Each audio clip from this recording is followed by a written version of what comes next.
باللہ من الشیطان الرجیم بسم اللہ الرحمن الرحیم۔ آپ صلی اللہ علیہ وسلم کے آپ چادر باندھتے تھے ازار، اور شلوار کو آپ صلی اللہ علیہ وسلم نے پسند فرمایا ہے۔ سر پہ جو ہے آپ نیچے ٹوپی رکھتے تھے اور اوپر عمامہ باندھتے تھے جی، اور ٹوپی کے نیچے آپ ایک کپڑا رکھتے تھے۔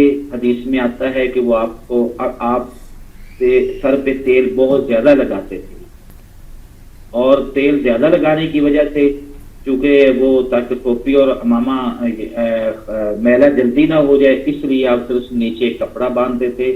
حضرات محدثین فرماتے ہیں کہ جیسے کہ وہ تیل نکالنے والا آدمی ہوتا ہے نا، کولو جسے بولتے ہیں، کولو جی جی، تو وہ تیل نکالنے والے آدمی کے کپڑے کی طرح آپ قسم کا کپڑا اتنا تر ہوتا تھا تیل سے کہ آپ تیل لگاتے تھے جی، اور اس کے اوپر آپ کا جو یعنی کیا ہے جی، قمیص کی جگہ پر جبہ ہوا کرتا تھا۔ جبہ بھی قمیص کو ہی کہتے ہیں نا؟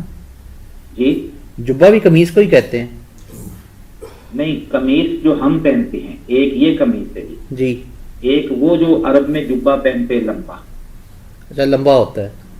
ہاں جی، تو آپ اس نے جبہ بھی پہنا ہے اور قمیص بھی پہنی ہے، اور قمیص کے اوپر بھی جبہ پہنا ہے، اور خالی قمیص بھی پہنا ہے، اور خالی جبہ بھی پہنا ہے۔ اور اسی طرح آپ سے اس کی جو جوتی مبارک ہوتی تھی اس کی وہ 2 تسمے ہوتے تھے، اور عام طور پر یہ چمڑے کی یا لکڑی کی جوتی ہوتی تھی۔ یہ ہے مختصر سے یعنی لباس آپ صلی اللہ علیہ وسلم کا۔ جبہ یہ وہی ہے جو جبہ وہی ہے جس کو ہم یہ عرب میں کندورہ کہتے ہیں، لمبا سا جو ہوتا ہے پاؤں تک؟ وہی لیکن اس کی اور اس میں فرق یہ ہے کہ اس کی آستینیں جو ہے نا بعضوں کی زیادہ کھلی ہوتی تھی اور بعضوں کی آستینوں کی تنگ بھی ہوتی تھی، تو پھر تنگ آستینوں کی وجہ سے آپ اس نے اس کو استعمال، بعض حدیث میں آتا ہے کہ تنگ آستینوں والوں کو استعمال نہیں فرمایا گیا۔ نہیں تو یہ جبہ پہن کے یہ گھوڑا وغیرہ پہ کیسے بیٹھتے تھے جنگوں میں؟ ان کا حاجی صاحب وہ اس میں عادت ہو جاتی ہے نا، وہ اس کو لپیٹ لیتے ہیں اور تجربہ ہو جاتا ہے اس کے لیے۔ وہ تو آپ جب تک آپ جبہ اوپر نہیں کریں گے تب تک تو نہیں آپ بیٹھ سکتے نا؟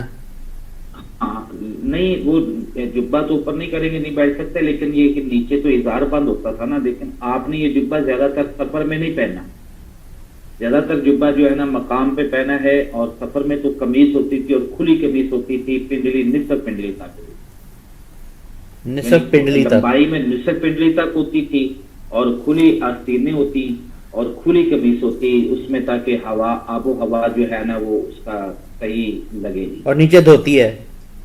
ہاں جی، نیچے دھوتی ہے جی۔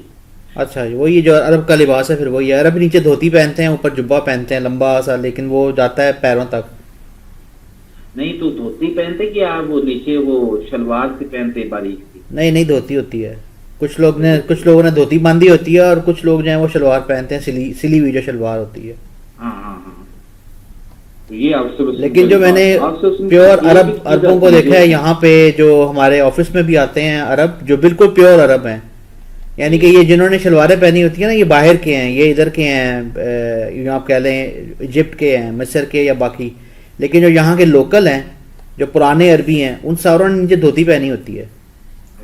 اس میں ان کے وائٹ ہوتا ہے نا، وائٹ کے نیچے سے دھوتی جو ہے وہ نظر آ رہی ہوتی ہے، جس کلر میں بھی ہوتی ہے۔ اچھا، ٹھیک۔